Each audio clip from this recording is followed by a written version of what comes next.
usa ka katawhan.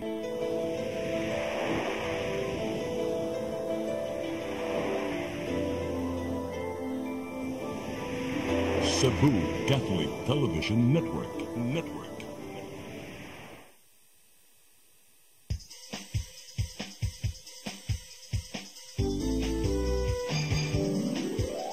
Hello Cebu, maayong buntag. Nagsunta ang kahayag nga nagsugid sa matuod, kadagan sa panghita ko. Hello Cebu, maayong buntag Pinoy.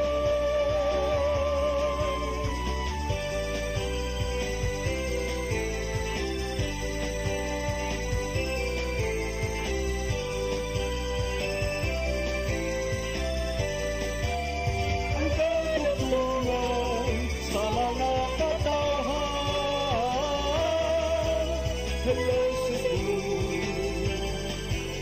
hello Cebu, maayong buntag Pinoy, maayong buntag Pinoy, maayong buntag Pinoy.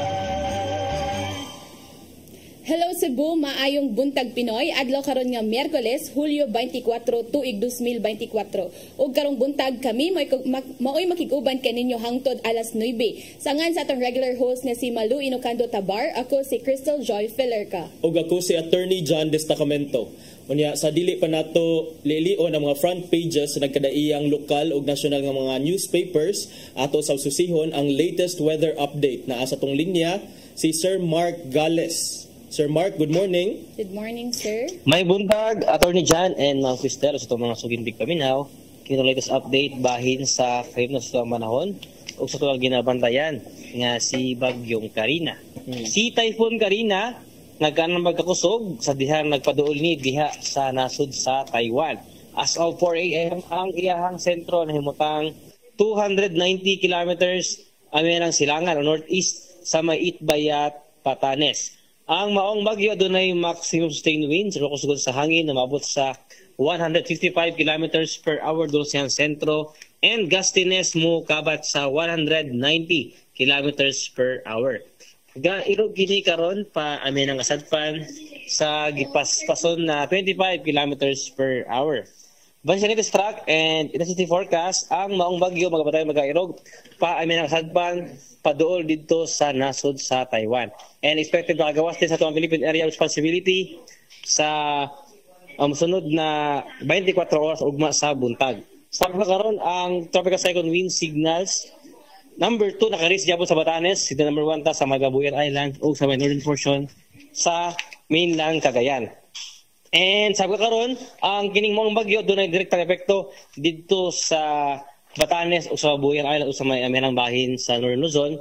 So kaning mga lugar makasanatip gyapon og maot nga panahon.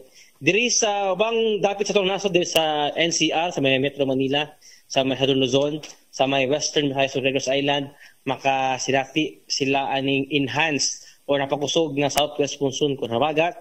Karong adlaw maka-experience sa mga pag-uwan tungod ni ining habagat. Diri sa Central Visayas wala tayong nakita nga mga bunok nga ulan but nagyapon mga chances sa mga passing na mga thunderstorms gumikan gyapon sa habagat. In terms sa hangin ug sa katagatan, diri sa Kabisayaan natay masinati gyapon nga kasarangan ngadto na sa kusog buhuros sa hangin nga gikan sa habagatang sadpan.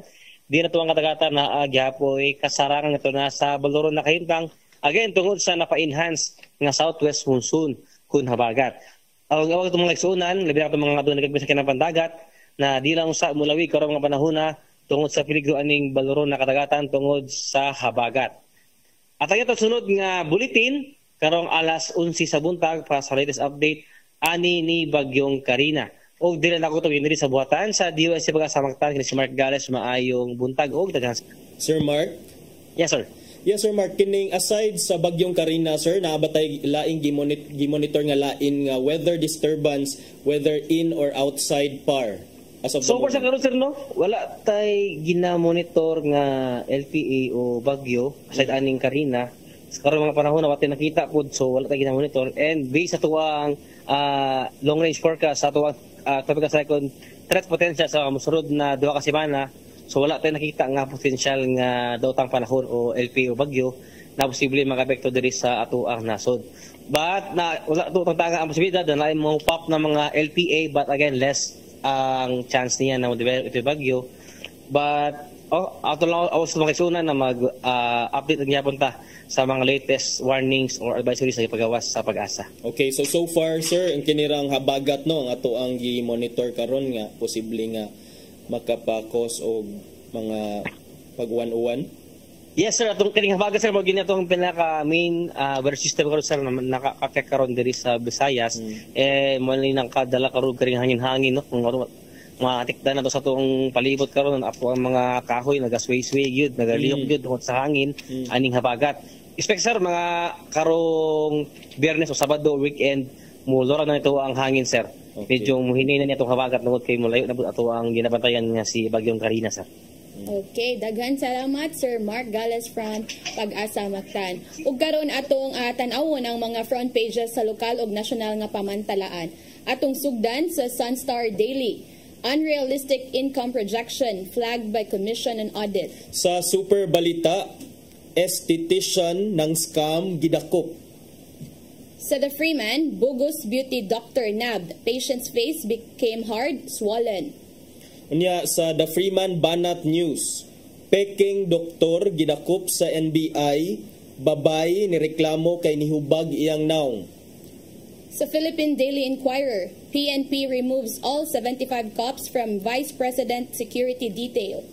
Unya sa The Philippine Star, 9 dead from monsoon, back-to-back cyclones. Sa Manila Bulletin, Recto, Philippines losing out on Pogo Economic Coast, government to employ all displaced Filipino workers by end of 2024. Ug sa Tempo, PNP arrests teen hacker. Mao kadto ang mga front pages sa atong lokal ug nasyonal nga pamantalaan. Sa atong pagbalik atong sayran ang mga balita nga nahipo sa atong CCTN News Department. Stand by. Hello Cebu, maayong buntag Pinoy. Maayong buntag Pinoy. Maayong buntag Pinoy. Discover the beauty of the Philippines.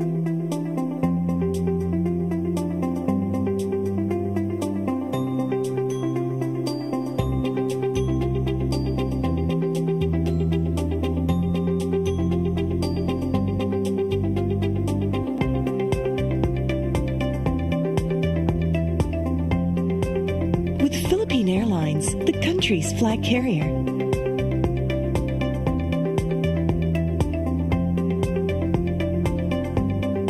The airline that lets you feel the warmth of the nation.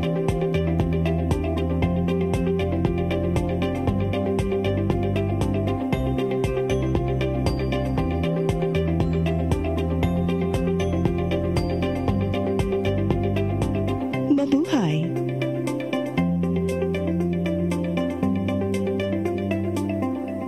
Holy Spirit,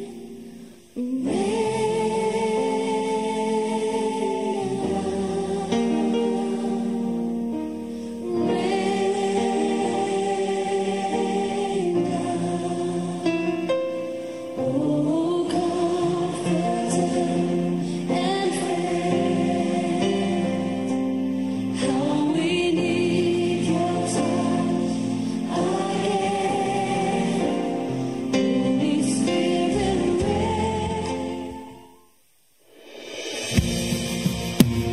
Calling all leaders of Catholic Charismatic Renewal Communities, diocesan coordinators, and spiritual directors.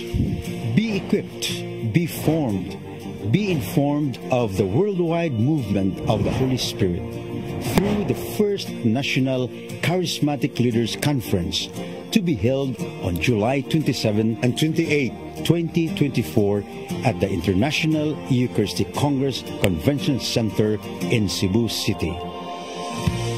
The theme of this special gathering is taken from the Acts of the Apostles, chapter 1, verse 8. You will be my witnesses. Together, we have a mission to bring people closer to God in our synodal journey. Let us be united. The Charis Philippines First National Charismatic Leaders Conference. Be inspired by speakers from Charis International, Shane Bennett and Cyril John, together with charismatic theologian Moses Catan and Filipino lay leader June Cruz. Grow in faith, fellowship, and leadership, and be part of something extraordinary. Charis Philippines First National Charismatic Leaders Conference. Register now and witness the power of the Holy Spirit. Everything I need is found in you, Jesus. Deadline for registration is June 30, 2024.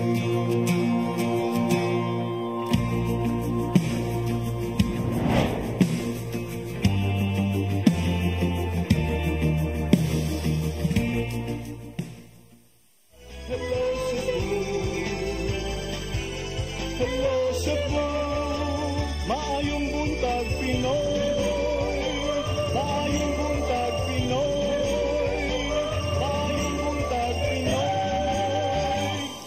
Balikta sa Hello Cebu, maayong buntag Pinoy. Ug karon ato nang sayran ang mga balita nga nahipo sa atong CCTN News Department. Naguna sa mga balita, kapulisan sa Central Visayas mutabang sa pagmonitor kung adunay Philippine offshore gaming operator dinhi sa Sugbo. Kini subay sa kamanduan ni Presidente Ferdinand Bongbong Marcos Jr. pagpahunong niini sugod ni adtong Lunes. Ang kasayuran ihatod ni Arnold Bustamante. I hereby instruct PAGCOR to wind down and cease the operations of POGOs by the end of the year. Atol sa katulong State of the Nation address ni Presidente Ferdinand Bongbong Marcos Jr. sa Batasang Pambansa, may pagawas kini kamanduan nga hununguna ang operasyon sa Philippine Offshore Gaming Operator kon POGO subay sa sunod-sunod nga dagkong krimen tungod sa mao nga matang sa sugal. Tungod dinhi kinahanglan na kini nga undangon aron mahunong na usab ang pagpangabuso sa mga nagpareyo sa POGO sa Pilipinas.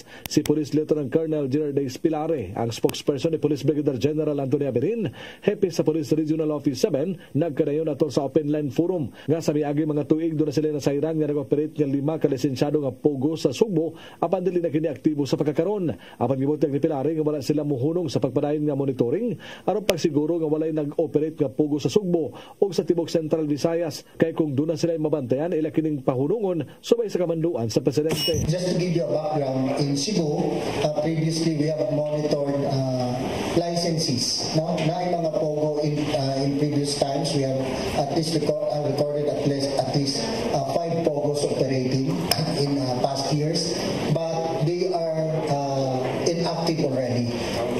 But our monitoring will not stop there. We will make sure that all POGOs, if ever they are existing in Central Visayas, will cease operating, no? in consideration of the instruction of our President. Gipasalig ni Pilare ubos sa kamanduan sa hepe sa kapulisan sa Central Visayas, Police Brigadier General Antonio Aberin, nga wala na POGO sa Tibok Region 7 pinagi sa abag sa komunidad.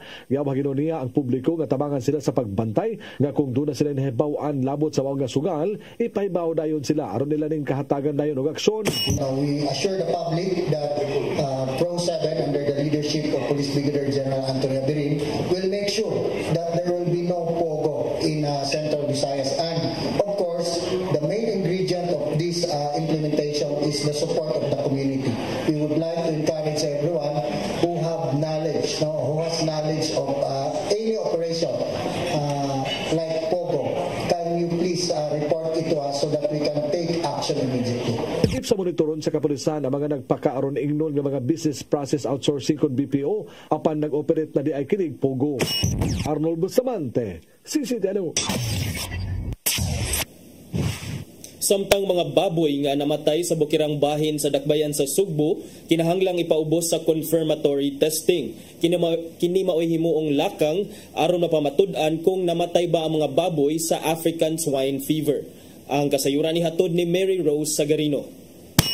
Kinahanglang ipaubos sa dugang pang-testing ang mga baboy nga nangamatay ilabi na sa barangay Bunbon sa syudad sa Sugbo. Kini ang nahimong lakang ni Acting Mayor Raymond Alvin Garcia aron pamatudaan kung namatay bagyod sila sa African swine fever. Sa miaging simana nakita sa pasiunang test nga namatay ang 7 ka mga baboy sa barangay Bunbon human gikatahong nataptan sa ASF virus. Maong dili pa ngayang ikaalarma una sa habig sa LGU kung nibalik ba ang ASF sa ilang dapit. They are still given 15 days. I think to contain, no? And then they will have a second round of testing. Now, once there is a second round of testing and naagya po'y positive, then we should be alarmed. Human nga nigawas ang report bahin sa mga nangamatay nga baboy daling gipatawag ni Garcia ang mga sakop sa Department of Veterinary Medicine and Fisheries kun DVMF. Maong daling giadto sa mga sakop sa DVMF pinanguluhan ni Dr. Alice Utlang aron makakuha og dugang samples. Kung magpositibo man sa African swine fever ang maong mga baboy human sa confirmatory test, maghimo na sila og dugang pang mga protocols. Samtang gipahibaw na usab ang ubang mga nanag-iya sa baboy sa angayang buhaton aron dili na mukuyana pa ang maong kagaw. In fact, the DVMF already did what they had to do. They went to the respective piggeries to give them strict controls and instructions. Mary Rose Sagarino, CCTN News. Sa pagpadayon sa atong mga balita, pundo sa kagamhanan sa syudad sa Sugbo alang sa pagpalambo sa paugnat sa kusog, dublihon sa sunod nga tuig. Matod sa acting mayor nga nadasig ang kagamhanan human sa nagmalampusong palarong pambansa 2024. Ang kasayuran ihatod ni Gian Navarro. Mas pakusgon sa Cebu City Government ang mga programa, may labot na ang paugnat sa kusog. Gibutyag di Acting Mayor Raymond Alvin Garcia nga dobleo ng pondo sa syudad nga igahin sa mga sports development programs.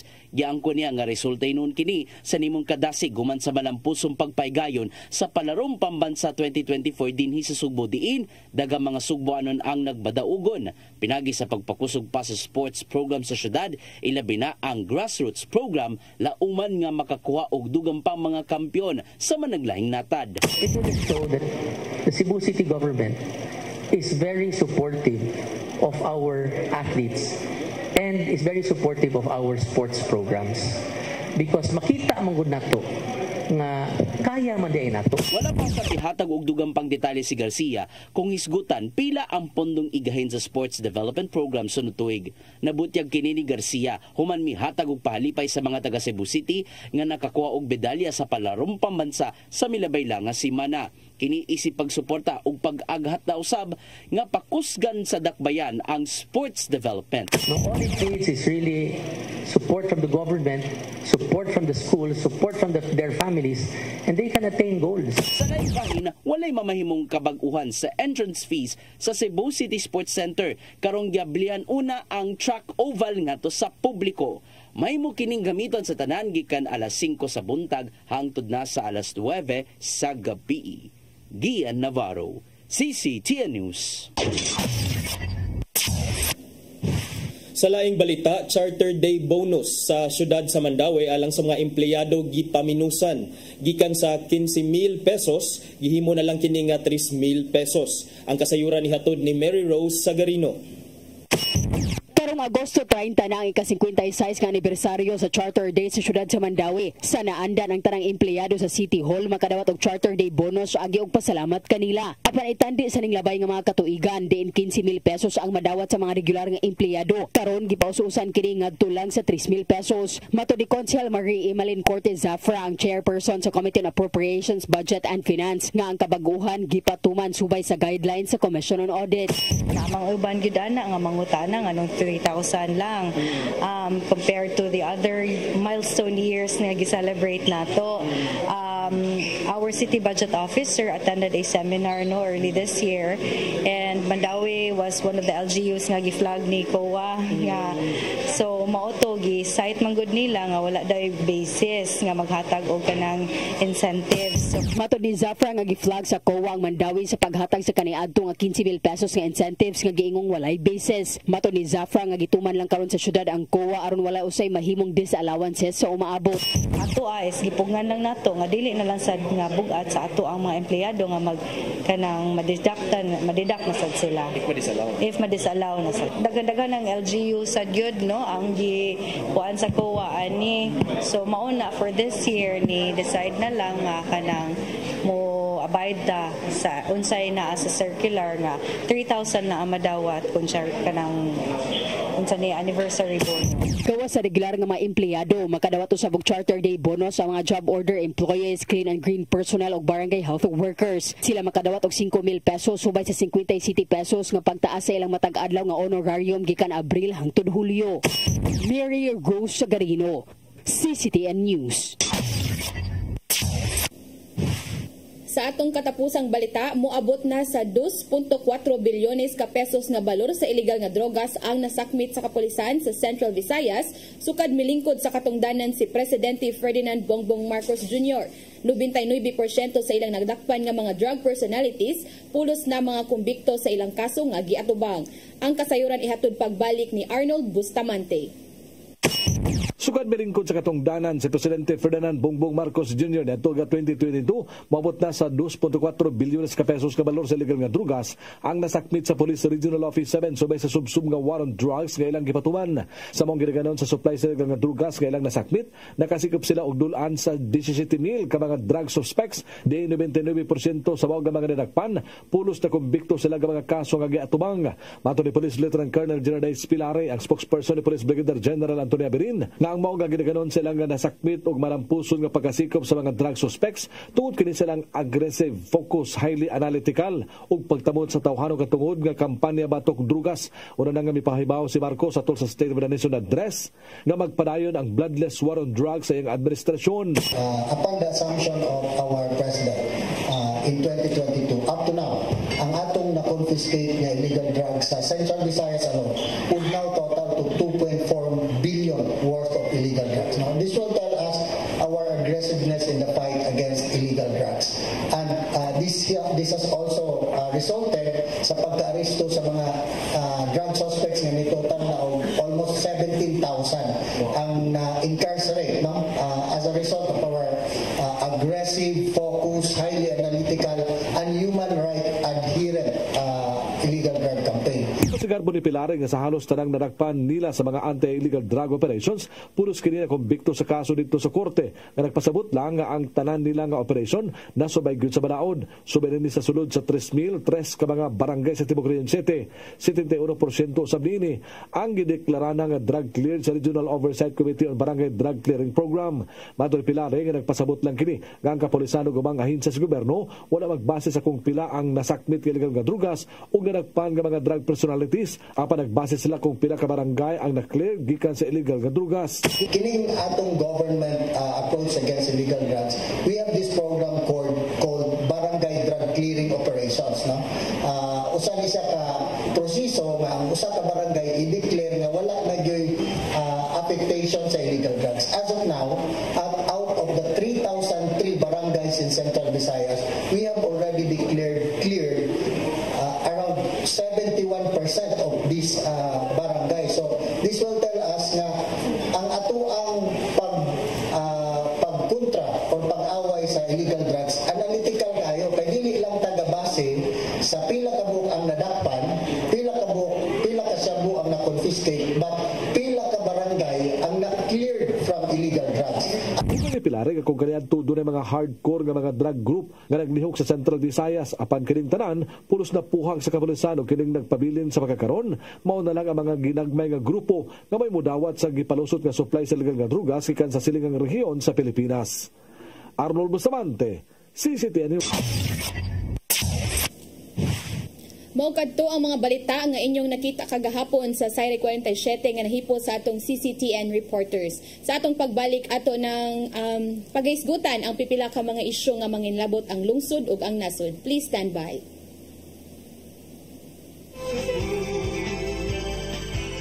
Hello Cebu, maayong buntag Pinoy. Maayong buntag Pinoy. Maayong buntag Pinoy. Discover the beauty of the Philippines.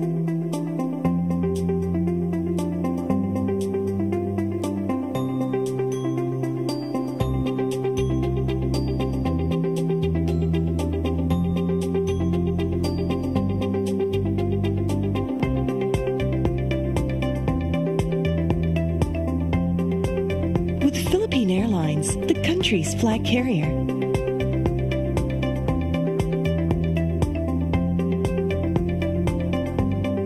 The airline that lets you feel the warmth of the nation.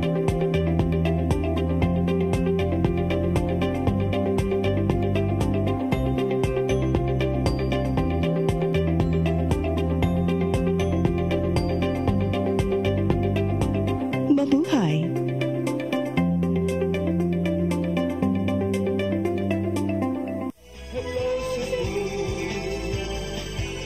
Hello Cebu, maayong buntag Pinoy, maayong buntag Pinoy, maayong buntag Pinoy.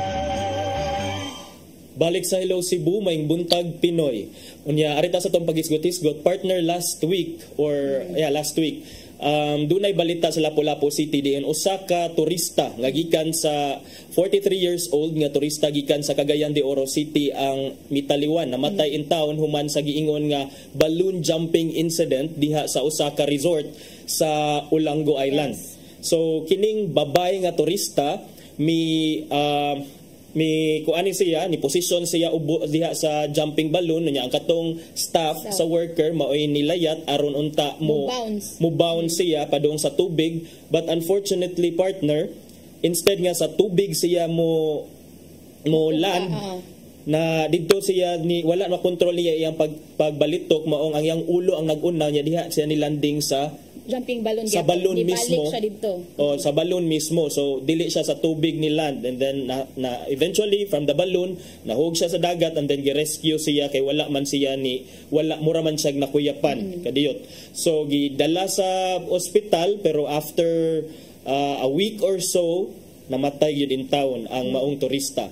So nasa tong linya karon ang officer in charge sa Lapu-Lapu City Tourism Office, si Sir Gary Lau, aron i-update ta sa kung unsay gihimo sa Cebu sa Lapu-Lapu City Government kabahin ni aning maong balita. Sir Gary Lau, good morning sir. Good morning sir. Good morning, maayong buntag Attorney John ug maayong buntag sa imong partners, Cristel. Sa imong. Yes sir. Yes. What's the latest, sir?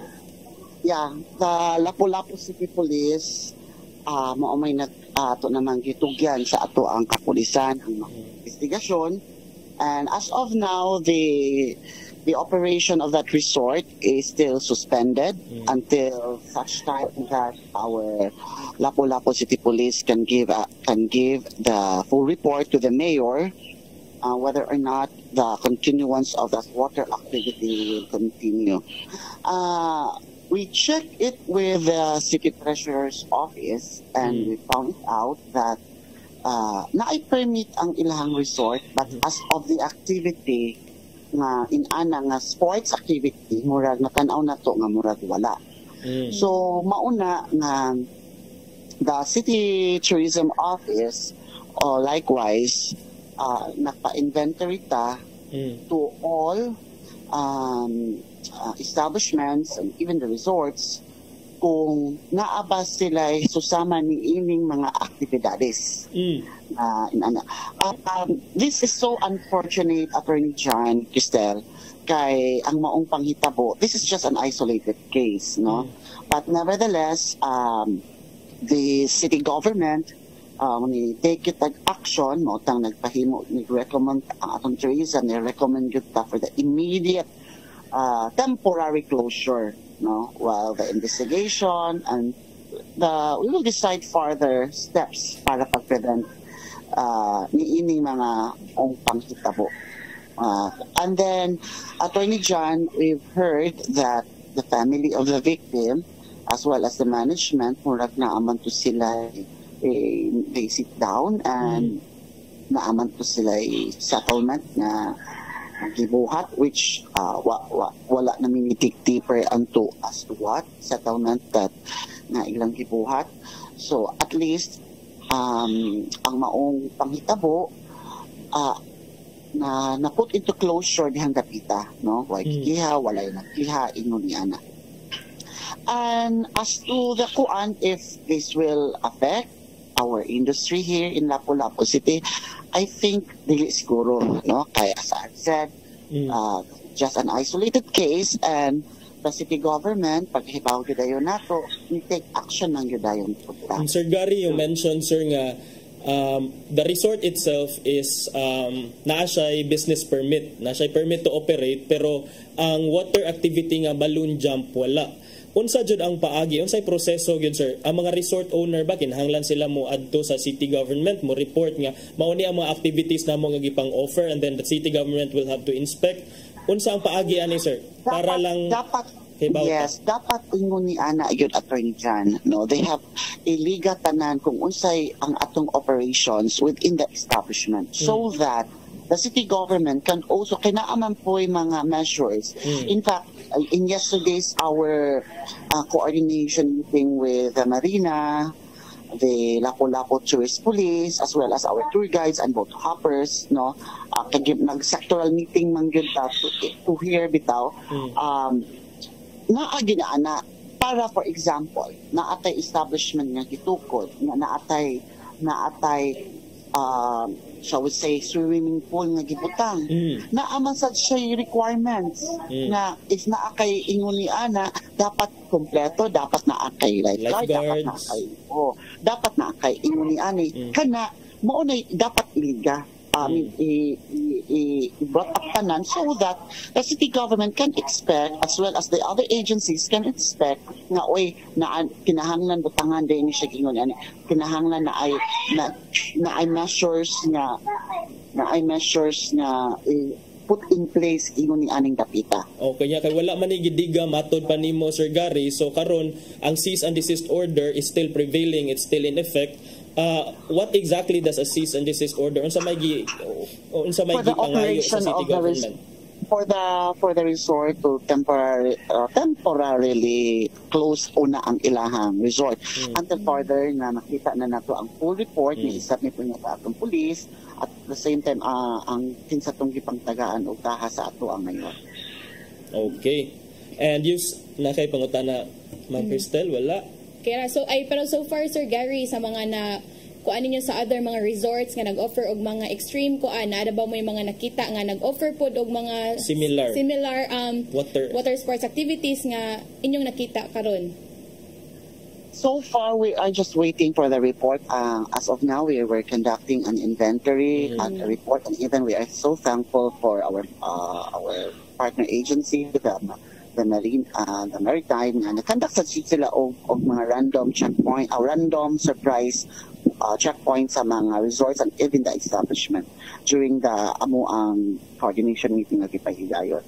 So we hope and we pray that kanina incident it will be an eye opener sa atong mga establishment, no, nga they should be transparent in operating their business, so that atong malikayan ang maong insidente nga susama niini. And then pahimangno sad nato, naatay pahimangno sa mga turista sad, Sir Gar, katong ganahan mga adrenaline junkies nga ganahan mo try aning mga adventurous sports who may not be fit for such kind of activities.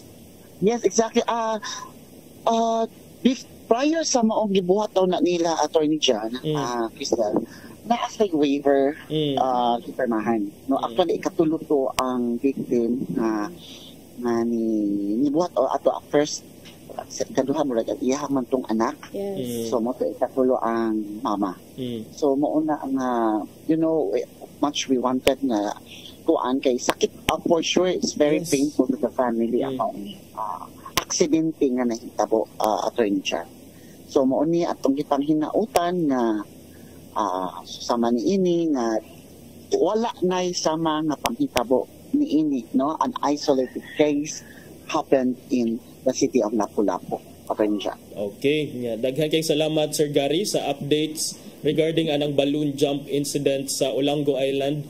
Unya manghinaot ta, sir, nga wala nay susama ni ini nga mahitabo pa in the future moving forward, sir. Thank you, sir, and good morning. Thank you very much, Attorney Jan, and thank you, Cristel. Mayong buntag.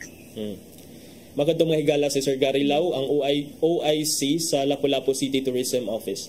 Unya, arita sa ato ang sunod ni hisgutan, partner. Murag, nakita ito na ito ganyan na partner nga sa usa sa front page sa ito ganyan nga gikuhaan og security si VP Sara Duterte og 75 ka police, which is gi-confirm na niya gahapon. Ningon siya, I confirm that on July 22, 2024, an order was issued by the Chief of the Philippine National Police relieving all of the 75 PNP police and security group personnel that were previously assigned for my protection. So, pero, sa iyang answer ana attorney, ningon siya nga tuloy-tuloy pa rin ang ating trabaho upang makapaghati tayo ng serbisyo sa ating mga kababayan, lalong-lalo na sa mga liblib o underserved communities sa ating bansa. So murag makita sa iyang statement partner nga unbothered siya if gikuhaan siya og mga security, no?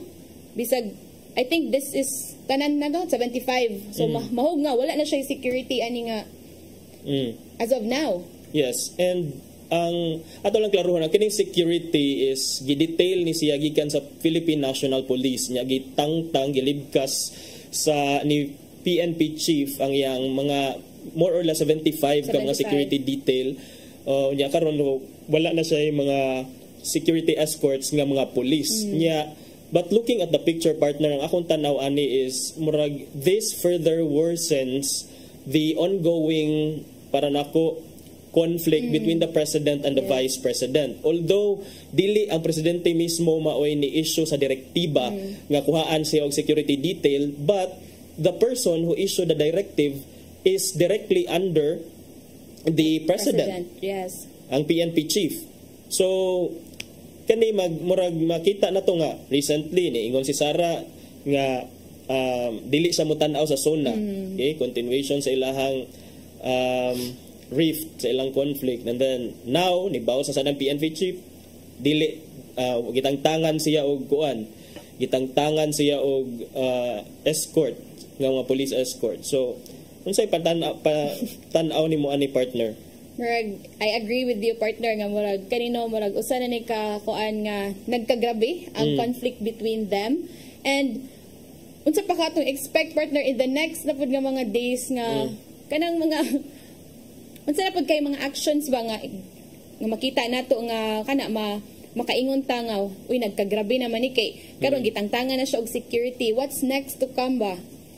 In fairness sa PNP chief partner nga si PNP chief Marbil ni ingon siya nga when he spoke to reporters yesterday, ingon siya nga the reason kuno nga nung ilang gi-remove ang 75 ka mga policemen kay nagkuwang lagi kuno ang mga og personnel ang police, especially sa National Capital Region.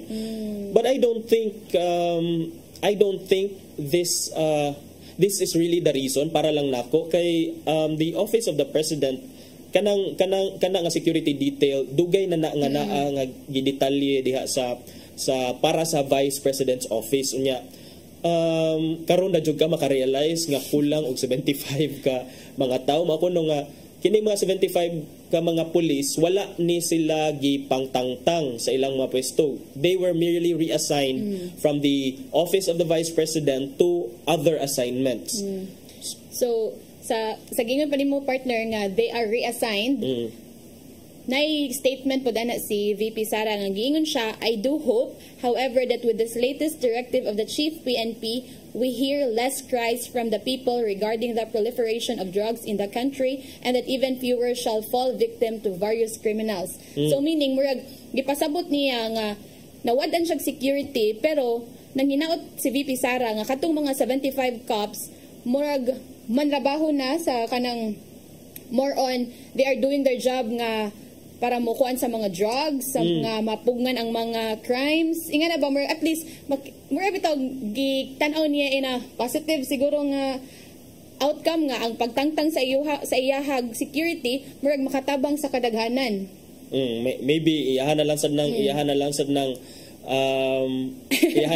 statement partner. Pero, regarding sa katong giingon ni PNP Chief Marbil nga, nagkuwang maong among tangtangan, unya atong nasuta karon sa report sa ubang mga reports nga nigawas partner nga dili man di ay tanan atong 75 ka security personnel gidetalye di ang uban man dito 33 kuno natong 75 served as security personnel ni Sara Duterte even as early as when she was still mayor of Davao City.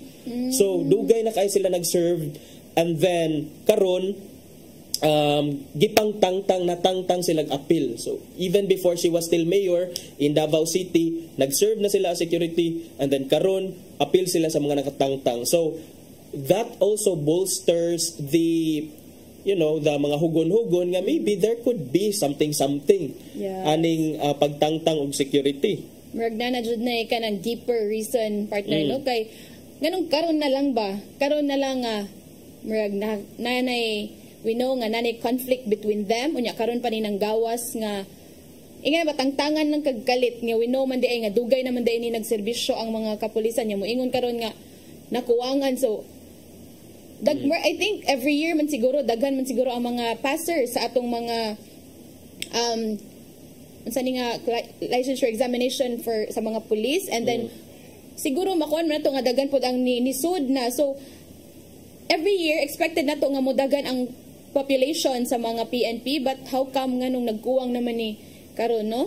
And then but you know what, partner, side issue lang akong pangutana nimo, 75 ka mga police i-deploy para to secure you. Do you think that's gamay, too much, or just enough? Or Vice President? Nakataga kag 75. Siguro di po ta kaingon, partner. Ikaw mo ta kasuway lagi nga kanang na VIP ta ba? So wata ka ba unsa man ang mga pumunta ka ba na unsay mga assignments sa kanang mga 75 ka people ba, if sila basig shifting sa sila, no? Nga na ba wata kay ba mga, pero if siguro if in a one event siguro, partner, kung dako pud siguro na that's enough, okay, pero if kanang mga siguro on a daily basis lang, siguro shifting siguro, partner, kay shifting sila tag 25 ka security kada 8 hours. Pero kung inani ba ang finani ang sitwasyon karon nga okay lang unta to kung mas makatuo pa ta kung ang PNP chief niingon siya ay wala gitangtang ang tanan, naa gihapoy but wholesale man nga gitangtang tibuok man gyud nga security detail harusan gid, partner ba gitangtangan jud tanan. Like siguro nganong mga question gud sa partner, no, nganong giharos man pwede ra man siguro nga ay kanang binlan lang kag mga napo kay siguro enough na para mo bantay nimo everyday tag 5 lang ka per day nya kanang hutdon gyud. So matod pa ni VP Sara nga I just do hope that with the latest directive ni Chief PNP we hear less cries from the people regarding the proliferation of drugs in the country. Bantay makadungog gihapon mi og mga balita nga daghang gyapon drugs kay inyohan nam gyud tilokon ako ang mga pulis nga ni secure na ako, inyo pa magyud ang kuhaon gikan ako. Sige, daghan na bang mga nagyango about the proliferation of drugs.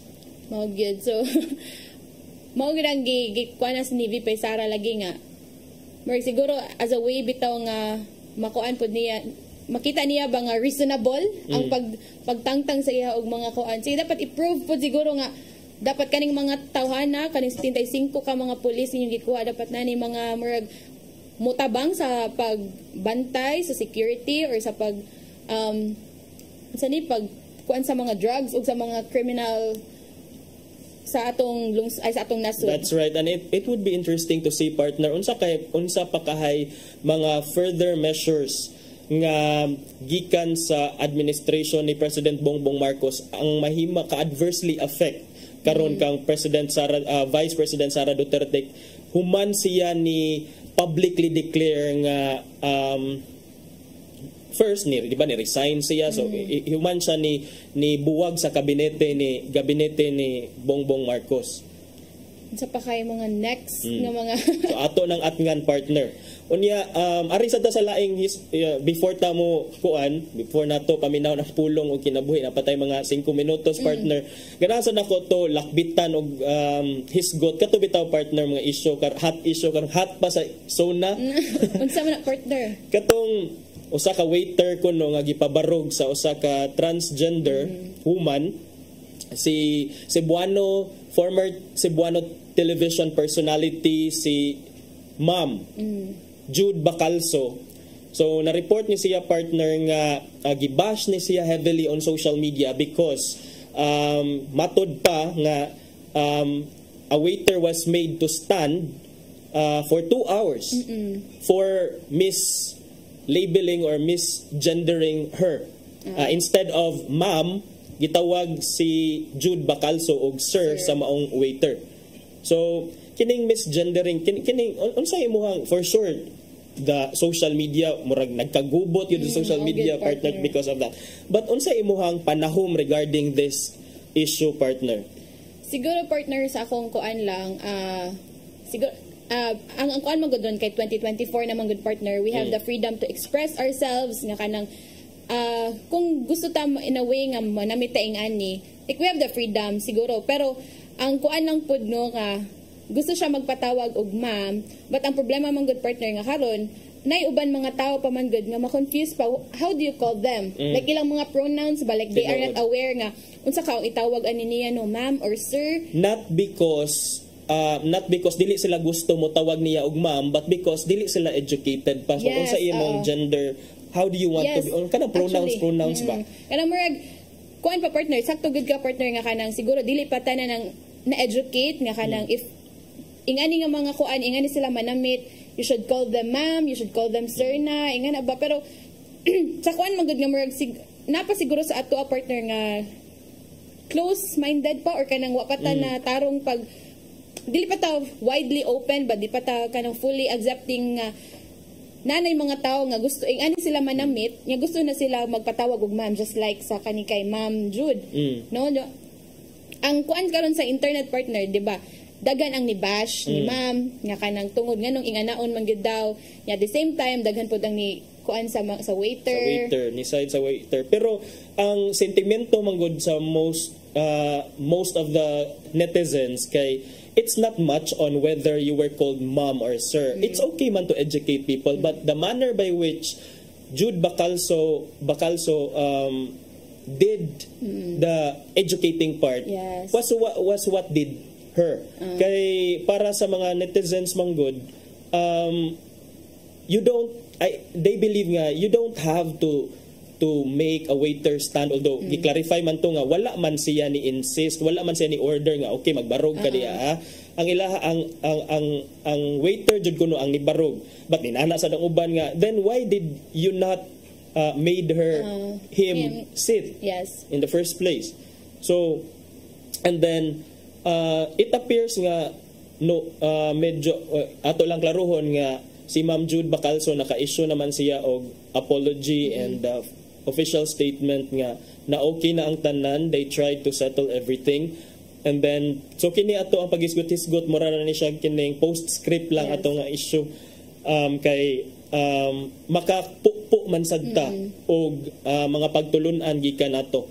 So ang kuan ng ato partner siguro kay we have kanang 2 cents bitaw nga uban nga kanang it's okay raman siguro nga tawgon kag ma'am or sir as long as na I respect ba girespeto ka, and then but at the same time murag it's time siguro nga we should be kanang we should be keen observer if how should we call people nga, for example based sa atong nakita nga murag woman na jud siya manamit, so we should call them na lang siguro ma'am, or if ang kanang ang uban nga lesbian nga kanang mag dress as guy na gyud or kanang mga kuan, so we should call them sir. Pero if dili lang siguro ta sure partner, we can always ask question nga how can I address you, kay what unsa man lang mga pronouns nga gusto sila magpatawag para maka minimize na lang siguro partner or malikayan ning mga ingani nga mga scenarios no nga.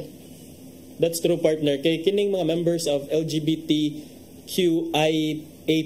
community, they have been advocating really for not just for tolerance but also acceptance. So morning kining the pronoun issue dugay na ni siya nag-start actually in the United States because many people really want to be identified as, let's say, a woman even though biologically they are men. So the question now is, can you impose that on other persons? It's okay man siguro to educate them, but I don't think it is something that we should impose upon them, especially if walay balaod nga nagsuportaan ang imong claim nga you are a woman or man. But I also understand nga the LGBT community has really fought for a long time for their identity, for their acceptance in our community. And will it hurt the rest of us kung tawago nato sila sa ilang proper pronouns? Yes, pero more kanon is very good partner nga. I think we should also respect kasabot jud ta sa sentiment ni ma'am nga inga na kay syempre they are advocating for that man for a very long time na daghan gyud tag mga kaila or mga we know many people nga nag-advocate nga kanang ma-proper na bitaw sila og kanang address. But at the same time siguro murag ato pud ko anon ang mga dili na pud siguro to intention sa waiter nga kanang maka insult or kanang very masakitan ang katong gitawag niya og serba. Siguro sa iya lang kuan man siguro partner nga respect na lang gid to ba nga what's your order, sir? Mao gani, and sir is also a form of respect. Yes. Pero wala lang siguro na kana lagi lack of education lang on the part of maybe on the part of the waiter. So muna our major takeaway there is number 1, misgendering is an issue. Misgendering is, according to them, is wrong. So let's call people the way we want to be called as well. So kung ako ganahan ko sir, and then ikaw ganahan ka tawgon og ma'am, as a sign of respect to you and to me, let's call each other the way we want to be called. That's one. Second, it's okay to educate, but maybe let's do it in a kinder way. Walay humiliation. Do not subject some people to humiliation, or do not degrade them, do not debase them, especially if you are in a position of privilege. And lastly, all is well that ends well. Kanang nindot siya nga ending because nagka-akseptahay na sa sorry, and I think tanan nga parties naka-learn sa ilang lesson. It was said nga the management also is taking steps towards making sure that these situations will no longer happen in the future. So na-achieve ra gyapon ang goal nga ma-educate ta about sa proper gendering. Yes. Okay. So hopefully nga kanang it's a lesson learned for everyone, partner, nga we should siguro time na gyud nga ma-educate kita nga we should be open-minded sa atong community, partner, nga we should accept siguro nga there are people nga naay mga preferences ba how they want to be called, and it's a lesson learned also sa mga sa LGBTQ+ community nga siguro we should usamang gud nga dili pa gud sa atong nakita, partner, dili pa gud natanan na educate. So kita mismo as part of our advocacy kay i-educate na gud nato in a kinder way again. Okay. Yeah, it's time na pod. It's time na pod. Nga atong paminawon ang giandam ni Tatay Dudong Limshua nga pulong og kinabuhi.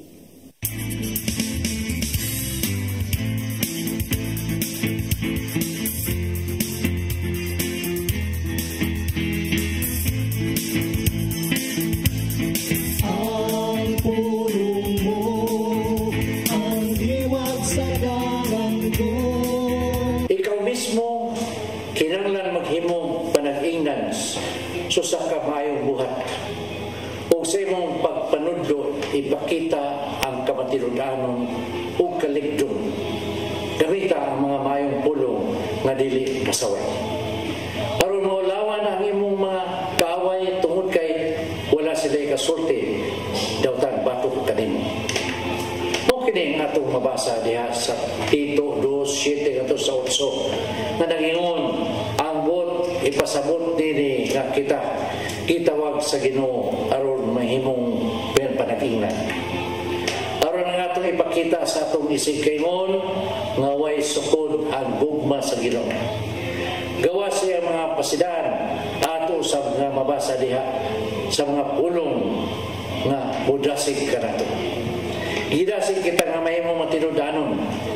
Hinon, may mga higayon nga dili makasabot kanato ang mga tao sa atong balibot. Nining mga panahona, kinahanglan nga magmalingon kita o mubarog sa kamaturan nga atong makatunan. Ug dili na nato ikawaw ang pagsunod sa kamaturan nga gibutang sa Espiritu Santo dinhi sa atong kasing-kasing. May soul. Wa pinang pulong nga naghatag kanato kinabuhi. Magampo kita. Salamat sa imong pagtisok sa lisos sa kamaturan sa mong kasing-kasing. Tabangin kami sa pagakos o pagdawat din.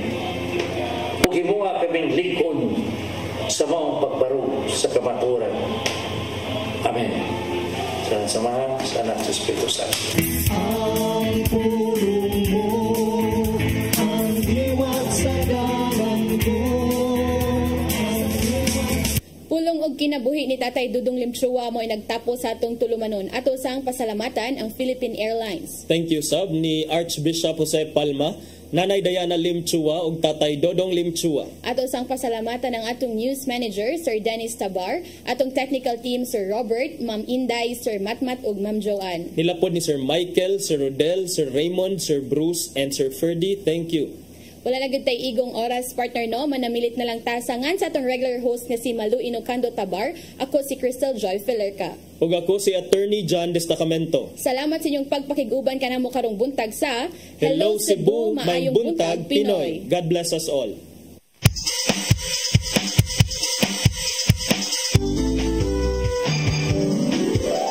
Hello Cebu, maayong buntag. Nagsunta ang kahayag nga na. Usa ka pagtuo. Usa ka